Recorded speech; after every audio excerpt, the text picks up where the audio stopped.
Hello everyone, কেমন আছো সবাই? সকাল সকাল আমরা কোথায় যাচ্ছি বলো তো? আমরা যাচ্ছি জয়চণ্ডী পাহাড় মায়ের পুজো দিতে।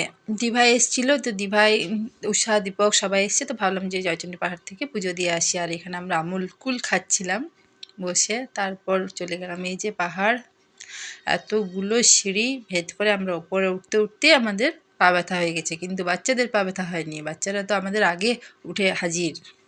এর হচ্ছে বজরংবলী মন্দিরটা, আর এটা হচ্ছে জয়চণ্ডী পাহাড়ে যে মায়ের মন্দিরটা। এই তো শ্রী শ্রী জয়চণ্ডী মাতার মন্দির লেখা রয়েছে। আর এখান থেকে নিচের ভিউটা,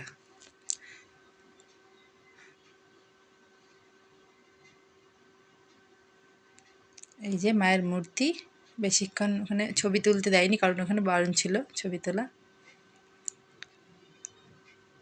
প্রচণ্ড রোদ সেই সময়, দুর্গাপুজোর আগেটাতে গেছিলাম আমরা, তাই অতটা শীত ছিল না।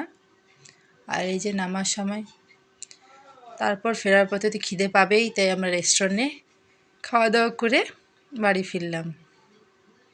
তোমাদের যদি এই মিনি ব্লগটা দেখতে ভালো লাগে তাহলে লাইক করে দিও। আর এই যে ঈশান বলছে মিমির পাশেই বসবো, বড় মিমির পাশেই বসছে। আর রিজু এদিকে সৌরভকে কি ঘাম মুছে দিচ্ছে।